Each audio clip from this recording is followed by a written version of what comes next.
गोलू कई सालों से अपने गांव में पानी पूरी का ठेला लगा रहा था। जो कोई एक बार उसके हाथ की बनी पानी पूरी खा लेता, वो उसके पास बार बार पानी पूरी खाने आता था। गोलू खुश था। वो बड़े ही प्यार से सबके लिए पानी पूरी बनाता था। अजी सुनो ना, चलो ना मेले में घूम कर आते हैं। कितने दिन हो गए हमें साथ में बाहर निकले। नहीं लता, देख तो रही हो कितना काम बाकी है अभी।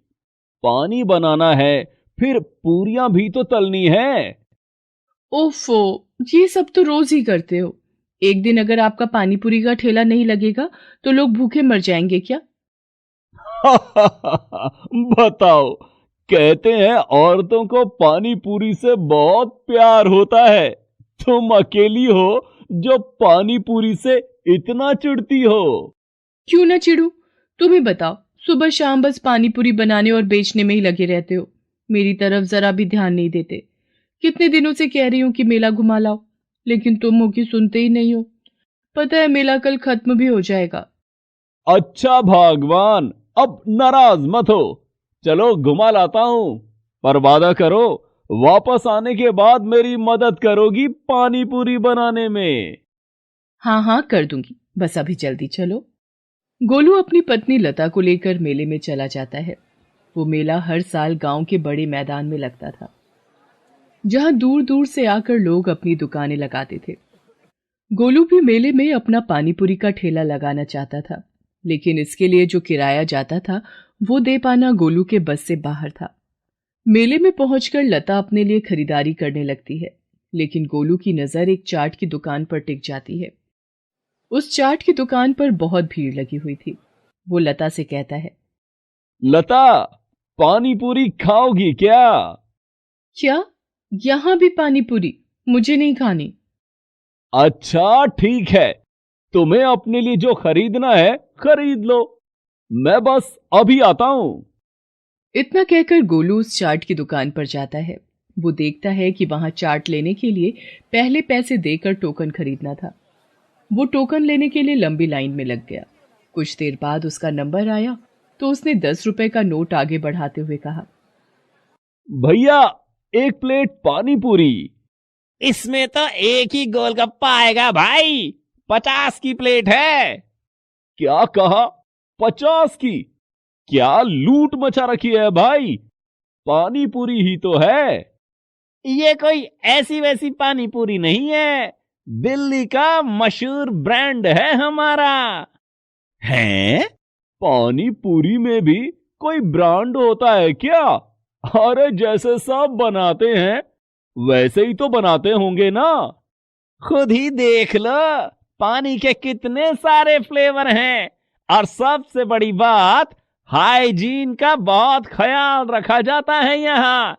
ये सड़क वालों की तरह नहीं कि किसी भी पानी में बना दिया, किसी भी तेल में तल दिया। आरओ का शुद्ध पानी इस्तेमाल करते हैं हम, और देसी घी में तली जाती हैं हमारी पूरियां। तुम्हें पता है, बड़े बड़े सेलिब्रिटीज आकर खाते हैं दिल्ली में हमारी पानी पूरी। तो भैया, ये तो बताओ कि दिल्ली छोड़कर यहाँ गांव में क्या कर रहे हो? हम खुद नहीं आए, हमें मेले के आयोजनकर्ताओं ने बुलाया है, ताकि गांव के लोगों को भी हमारी खास चाट चखने का मौका मिल सके। चलो अब और टाइम बर्बाद मत करो, पानी पूरी खानी है तो निकालो 50 का पत्ता, वरना रास्ता नापो। हाँ हाँ, रुको, देता हूं पैसे। मैं भी तो देखूं, ऐसा क्या खास है तुम्हारी पानी पूरी में? गोलू 50 रुपए देकर एक प्लेट पानीपुरी खरीद लेता है और फिर उसे खाने लगता है। हम्म, ठीक सी ही है, उतनी खास तो नहीं जितनी कि ये बोल रहा था। ये देखो, मुझे एक प्लेट के 10 रुपए देने में इन गांव वालों को कितनी आफत पड़ती है, और यहां लाइन लगाकर लूटने को तैयार खड़े हैं। गोलू ये सब सोच ही रहा था कि तभी लता उसके पास आती है और गुस्से से कहती है, ये क्या, घर में पानीपुरी कम है क्या जो यहाँ इतनी महंगी पानीपुरी खा रहे हो? लता, वो मैं देखना चाहता था कि इसकी पानी पूरी में ऐसा है क्या जो इतनी महंगी होने के बाद भी लोग यहां लाइन लगाकर खड़े हैं। कुछ खास नहीं है, बस नाम बड़ा है। लोग यहाँ एक प्लेट खाएंगे और पूरे साल बड़ी शान से बताएंगे कि दिल्ली वालों की पानी पूरी खाई थी उन्होंने मेले में। अच्छा, ऐसा है क्या? हाँ, ऐसा ही है। चलो अब घर चलते हैं। मुझे जो चाहिए था मैंने सब खरीद लिया, और घर चलकर तुम्हारी पानी पूरियां भी तो बनवानी है। अरे हाँ, चलो चलो जल्दी चलते हैं। गोलू और लता घर वापस आ जाते हैं। उन्हें लौटने में काफी देर हो गई थी, इसलिए उस दिन गोलू ने शाम के वक्त पानी पूरी का ठेला नहीं लगाया। रात हो गई थी, लेकिन गोलू की आंखों से नींद गायब थी। क्या हो गया जी, सोते क्यों नहीं? लता, मैं सोच रहा हूं कि कब तक ऐसे ही 10 रुपए की एक प्लेट बेचता रहूंगा मैं। इससे आगे कुछ तो सोचना ही होगा। तो 15 रुपए की प्लेट कर दो। नहीं, इससे भी काम नहीं चलेगा। अगर गांव के लोग 50 रुपए की एक प्लेट खरीद कर खा सकते हैं, तो फिर क्यों ना मैं भी कुछ ऐसा करूं जिससे लोग मुझे भी वही दाम देने लगें। हैं? लेकिन ऐसा क्या करोगे जी? तू बस देखती जा लता, क्या करता हूं मैं। गोलू अगले ही दिन अपना सारा सामान बांध कर कहीं जाने की तैयारी करने लगता है। ये देखकर लता उससे पूछती है, अरे कहाँ जा रहे हो सुबह सुबह? ठेला नहीं लगाना क्या? नहीं, अब से कुछ दिनों तक ठेला नहीं लगेगा। मैं ताऊ जी के पास जा रहा हूं कुछ दिनों के लिए। हैं? पर यूं अचानक? कुछ हुआ है क्या?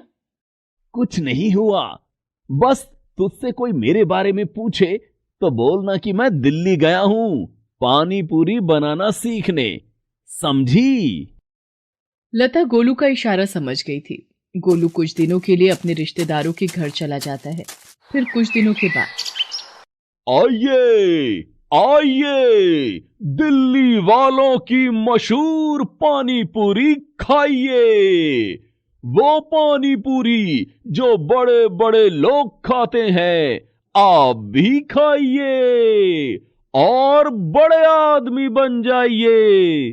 खट्टा पानी, मीठा पानी, सौंफ वाला पानी, जीरे वाला पानी, खांसी है तो अदरक वाला पानी, सब मिलेगा यहां। गोलू ने अपने ठेले को बिल्कुल बदल दिया था। मेले में जो उसने चाट की बड़ी दुकान देखी थी, ठीक उसी की तर्ज पर उसने अपने ठेले को तैयार किया था। इसके अलावा गोलू ने पानीपुरी का रेट भी बढ़ा दिया, 10 रुपए प्लेट से सीधे 50 रुपए प्लेट। अरे गोलू, कहाँ थे भैया? इतने दिनों से तरस गए तुम्हारी पानी पूरी के लिए। और ये तो बताओ, ये क्या ताम झाम लगा लिए हो और पैसे क्यों बढ़ा दिया? 10 से 15 करते, 20 करते तो समझ में भी आता, सीधे 50 रुपए। क्या चाह रहे हो भैया? बस आप लोगों को बढ़िया पानी पूरी खिलाना चाह रहा हूं, और क्या। अरे पर तुम्हारी पानी पूरी तो पहले भी बहुत बढ़िया थी, फिर इस सब की क्या जरूरत थी? जरूरत थी काका, गांव है तो क्या हुआ, यहां के लोगों को भी शहरों की तरह बढ़िया खाने का पूरा हक है। अब दिल्ली वालों की चाट का नाम तो सुना ही होगा आपने। अरे वही जिनकी मेले में बड़ी सी दुकान लगी थी इस बार। हाँ हाँ, खाए थे हम वहां। बस उन्हीं से सीख कर आया हूं मैं। दिल्ली जाकर बड़ी मिन्नतें की, पैसा भी खिलाया, तब जाकर मुझे सिखाया उन्होंने अपना पानी पूरी बनाने का तरीका। और फिर ठीक वैसे ही बनाई है ये पानी पूरी आपके लिए। अब सिर्फ मेले में ही क्यों, पूरे साल खाओ दिल्ली वालों की मशहूर पानी पूरी। बताओ काका, कौन सा पानी लोगे? हाँ, ऐसा करो, मुझे तो अपना पुराना वाला ही लगा दो। गोलू ने अपने पानीपुरी के ठेले की काया पलट के लिए काफी खर्चा कर दिया था, इस उम्मीद में कि लोगों को यह सब पसंद आएगा और वो महंगे दाम पर पानी पूरी बेचकर ज्यादा मुनाफा कमा पाएगा। शुरू में ऐसा हुआ भी। लोगों ने शौक शौक में उसके पास से खूब पानी पूरियां खाई, लेकिन फिर धीरे धीरे लोगों ने उसके पास आना कम कर दिया। हालत ये हो गई कि गोलू की बनाई पानी पूरियां बचने लगी। मजबूर होकर गोलू उन्हीं बासी पानी पूरियों को बेचने लगा। छी छी छी छी छी। अरे गोलू, ये पानी पूरी तो बिल्कुल करारी नहीं है, और ये पानी, ओहो, इसका स्वाद कितना बेकार है। इतनी महंगी, और ये पानी पूरी, पता नहीं क्या कर रहे हो तुम। ना तुम पहले जैसे हो और ना तुम्हारी पानी पूरियां। वो ग्राहक बिना पैसा दिए और बिना पानी पूरी खाए ही वहां से चला जाता है। गोलू को समझ आ गया था कि वो अब कभी भी उसके पास पानी पूरी खाने वापस नहीं आएगा। गोलू काफी देर तक अपना ठेला लेकर खड़ा रहा, लेकिन कोई भी उसकी पानी पूरी खाने नहीं आया। गोलू का सारा सामान खराब हो गया था। वो उदास होकर घर वापस आ गया और सिर पकड़कर रोने लगा। अरे क्या हुआ जी, ऐसे क्यों रो रहे हो? मेरी किस्मत ही खराब है लता। पहली बार कुछ अलग करने की कोशिश की, और देखो क्या हो गया। कोई मेरी पानी पूरी नहीं खा रहा। नहीं, इसमें किस्मत का दोष नहीं है जी। ये सब तो लालच का फल है जो आपके मन में आ गया था। गलती मेरी भी है, मुझे आपको पहले ही रोकना चाहिए था, लेकिन अभी भी देर नहीं हुई है। नहीं लता, लोग मुझसे नाराज हो गए हैं। वो अब कभी मेरी पानी पूरी खाने नहीं आएंगे। बिल्कुल आएंगे जी। आपसे गलती हुई है। अगर आप अपनी गलती मान लें और वापस पुराने दाम पर पानी पूरी बेचें, तो मुझे लगता है कि आपके ग्राहक जरूर वापस आएंगे। गोलू लता की बात मान लेता है और फिर से अपने पुराने ठेले और रेट के साथ पानी पूरी बेचने लगता है। लोग उसे देखकर खुश हो जाते हैं और पहले की तरह उसकी पानी पूरी फिर से बिकनी शुरू हो जाती हैं। सोनापुर गांव में राधा अपने पति हरिया और सास जानकी के साथ रहती थी। हरिया सब्जी का ठेला लगाता था, उसी कमाई से उनका घर चलता था। राधा एक बहुत ही नेक और समझदार औरत थी। वो घर का सारा काम करती और अपने पति और सास की खूब सेवा करती थी। राधा और हरिया अपने सादे से जीवन में बहुत खुश थे, लेकिन राधा की सास जानकी एक दुष्ट औरत थी। वो राधा के हर काम में कोई ना कोई कमी निकालती और उसे ताना देने का कोई मौका नहीं छोड़ती। पर राधा सब कुछ चुपचाप सुनती और अपना काम करती रहती। वो कभी भी पलटकर जानकी को जवाब नहीं देती थी। इसी तरह उनके दिन बीत रहे थे। एक दिन राधा ने खाना परोसा तो उसकी सास बोली, अरे राधा, कितने दिन हो गए, तुझे अभी तक खाना बनाना नहीं आया? ये क्या बेस्वाद खाना मेरे आगे रख दिया है? क्या हुआ माँ जी? होना क्या है, मेरी तो किस्मत ही फूट गई जो अपने बेटे के लिए तुझ जैसी निकम्मी बहू ले आई। तुझे तो खाना तक बनाना नहीं आता। ये कहते कहते जानकी खाना छोड़कर चली गई। इसी तरह वो आए दिन हर काम पर राधा को कोई ना कोई ताना देती रहती। हरिया खूब मेहनत करके सब्जी लाता और दिन भर उसे बेचने के बाद शाम को जब थका हारा घर आता तो उसकी माँ जानकी राधा की बुराइयां लेकर बैठ जाती। बेटा, तू तो सारा दिन घर से बाहर मेहनत करता है। तुझे क्या पता, तेरी बीवी तो मुझे ठीक से 2 वक्त का खाना भी नहीं देती। अरे माँ, क्यों गुस्सा होती हो? मैं उसे समझा दूंगा। अब वो तुम्हारा मनपसंद बना दिया करेगी। हरिया भी कभी अपनी माँ के आगे नहीं बोलता था। दोनों अपनी माँ की बहुत इज्जत करते थे, परंतु जानकी हमेशा राधा के पीछे पड़ी रहती थी और उसे जली कटी सुनाती रहती थी। एक दिन हरिया सब्जी का ठेला लेकर घर को वापस आ रहा था। तभी रास्ते में उसका एक्सीडेंट हो जाता है, जिसमें उसे बुरी तरह चोट आती है। कुछ राहगीर उसे उठाकर अस्पताल ले जाते हैं और उसके घर पर खबर पहुंचा देते हैं। हरिया को काफी ज्यादा चोट आने के कारण और बहुत खून बह जाने के कारण काफी कमजोरी आ जाती है। डॉक्टर राधा को समझाते हैं, देखिए, इनकी हालत ठीक होते होते काफी समय लग जाएगा, क्योंकि इनकी एक टांग पर गहरी चोट आई है, जिस वजह से कुछ महीनों तक इन्हें आराम ही करना होगा। यदि आराम नहीं किया गया तो ये जीवन भर शायद चल ना पाए। जी डॉक्टर साहब, मैं इनका पूरा ध्यान रखूंगी। राधा हरिया को लेकर घर आ जाती है। अब राधा पर बहुत काम आ जाता है। उसे घर के साथ साथ हरिया का भी पूरा ध्यान रखना था। उसका हर छोटा बड़ा काम उसे करना पड़ता था। हरिया के इलाज पर वो सारा पैसा खर्च हो गया जो राधा ने जोड़ कर रखा था। अब तो घर में राशन के लिए भी पैसे नहीं थे। राधा को बहुत चिंता हो रही थी कि राशन कहां से आएगा। जानकी भी उसे ताने मारती रहती थी। अरे मनहूस, तूने तो अपने पति को अपाहिज बनाकर बिस्तर पर लिटा दिया। अब इस बुढ़ापे में क्या मैं राशन का इंतजाम करने जाऊंगी? तू तो जवान है, कुछ काम क्यों नहीं करती? राधा जानकी की ऐसी बातें सुनकर बहुत दुखी और चिंतित होती थी। वो कुछ काम नहीं जानती थी जिससे कि पैसा कमाया जा सके। हे भगवान, ये कैसी परीक्षा की घड़ी में तूने मुझे डाल दिया है। अब मैं घर को संभालूं या कमाने के लिए बाहर जाऊं? मैंने तो कभी कोई काम किया नहीं। भगवान आप ही मेरी मदद करें। राधा स्वभाव की बहुत अच्छी थी। इसी कारण पड़ोस के लोगों ने उसकी काफी मदद की, जिससे कि अब तक उसका गुजारा चल रहा था। परंतु अब केवल 2 दिन का ही राशन बचा था। राधा चिंतित हो रही थी और घर के बाहर मुंडेर पर गहरी सोच में बैठी थी। तभी वहां एक साधु बाबा आते हैं। बेटी, क्या इस भूखे साधु को कुछ खाने को मिलेगा? राधा सोच में पड़ जाती है कि उसके पास तो अपने खाने के भी लाले पड़े हैं और ऐसे समय में इस साधु बाबा को क्या खिलाए। परंतु राधा स्वभाव की बहुत अच्छी थी, जिस कारण वे उन्हें मना नहीं कर सकी। उसने सोचा उसके हिस्से का जो रूखा सूखा पड़ा है वो वही बाबा को दे देती है। आप यहां बैठिए बाबा, इस गरीब के घर में जो रूखा सूखा है वही ग्रहण करें। ये कहते हुए राधा थाली में भोजन परोस लाती है और साधु बाबा के आगे रख देती है।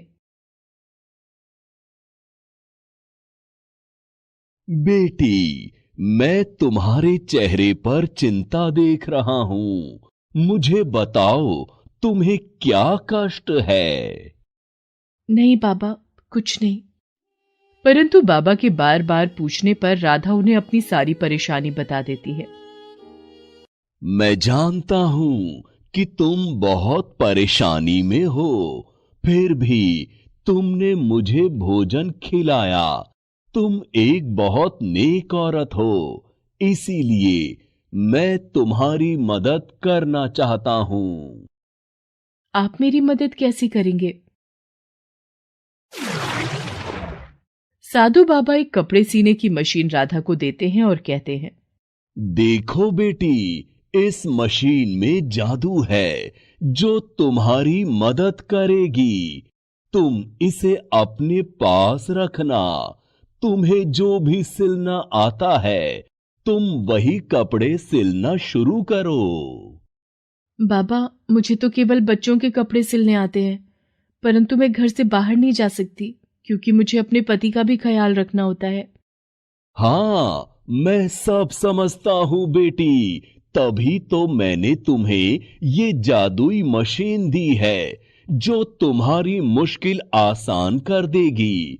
तुम घर बैठे ही बच्चों के कपड़े सिलना, देखना तुम्हें उस काम में खूब सफलता और पैसा मिलेगा, जिससे तुम्हारी सारी परेशानियां दूर हो जाएंगी और तुम्हारी सास भी तुम पर नाराज नहीं होगी।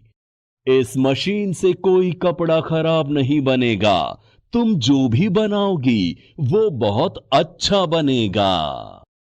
आपकी बहुत कृपा साधु बाबा, आपने तो मेरी परेशानी हल कर दी।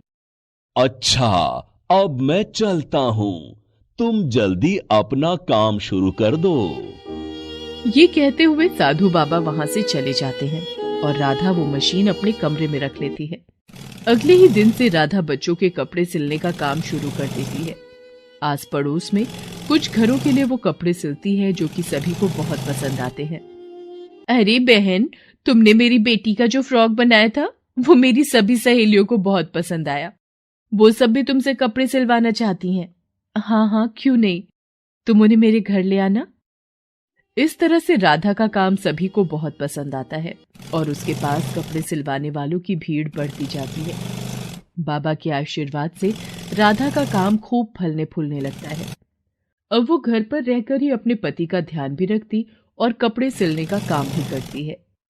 इस तरह काम चलने के बाद राधा के घर में खूब पैसे आने लगते हैं और उनके घर में किसी चीज की कोई कमी नहीं रहती। वो अपने पति और सास के लिए खाने पीने की खूब चीजें लाती है। उसकी सास उसे किसी प्रकार का ताना नहीं दे पाती।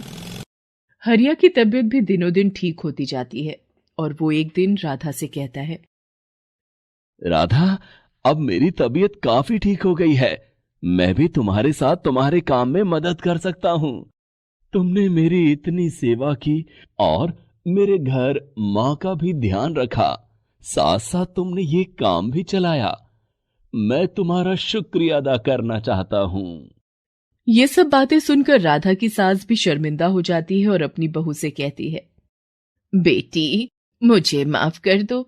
मैंने तुम्हारी काबिलियत पर हमेशा शक किया और तुम्हारे हर काम करने के बाद भी मैंने तुम्हें ताना ही मारा, परंतु आज तुम्हारी वजह से मेरा बेटा भी ठीक हो गया और हमारे घर में किसी चीज की कोई कमी भी नहीं रही। अरे माँ जी, आप माफी क्यों मांग रही हैं? ये मेरा ही घर है, आप लोग मेरे अपने हैं। मेरा फर्ज बनता है कि मैं इस घर का पूरा ध्यान रखूं और मैंने पूरी कोशिश भी की। बस आप दोनों का आशीर्वाद मुझ पर ऐसे ही बना रहे। राधा की एक पड़ोसन उसकी ये सफलता देखकर बहुत जलती है और राधा से बातों बातों में पूछ लेती है कि आखिर उसकी सभी परेशानियां खत्म होने का क्या राज है। उस पड़ोसन को जैसे ही पता चलता है कि राधा के पास एक जादुई मशीन है, वो जलन के मारे पागल हो जाती है और उस मशीन को चुराने का विचार बनाती है। एक दिन जब राधा घर पर नहीं थी, वो बहाने से उसके घर जाती है और उसकी मशीन चुराकर अपने घर ले आती है। वो जैसे ही मशीन पर काम करने लगती है, उसके दोनों हाथ बुरी तरह जख्मी हो जाते हैं और जलने लगते हैं। वो जोर जोर से मदद के लिए चिल्लाने लगती है। तभी उसकी आवाज सुनकर राधा भागी हुई उस पड़ोसन के घर आती है और देखती है कि उसकी जादुई मशीन उस पड़ोसन के पास है और वो जख्मी हालत में चिल्ला रही है। राधा जल्दी से उसके हाथों की आग बुझाती है और मरहम पट्टी करती है। ये सब होने के बाद वो पड़ोसन बहुत शर्मिंदा होती है और राधा से माफी मांगती है। मुझे माफ कर दो राधा, मैंने जलन में आकर तुम्हारी जादुई मशीन चुरा ली, जिसका मुझे ये फल मिला। लेकिन तुमने फिर भी मेरी मदद की। तुम बहुत अच्छी हो राधा, तभी तुम पर भगवान का आशीर्वाद है। मैंने चोरी करके बहुत बड़ी गलती की, मुझे माफ कर दो। नहीं बहन, ऐसी बातें मत करो। गलती तो हर इंसान से हो जाती है। तुमने अपनी गलती मान ली, यही बड़ी बात है। पर मुझसे वादा करो कि आगे से तुम ऐसा कोई काम नहीं करोगी। ये कहते हुए राधा अपनी जादुई मशीन उठाकर अपने घर ले आती है। हरिया भी राधा के काम में ही उसका हाथ बटाने लगता है और बाजार से सामान लाना, ले जाना और कपड़ों की सप्लाई दुकान पर देकर आना, जैसे सभी काम वो कर लेता है। और बाबा के आशीर्वाद से उनके घर का माहौल भी अच्छा हो जाता है और तीनों खुशी खुशी रहने लगते हैं। Please subscribe this channel.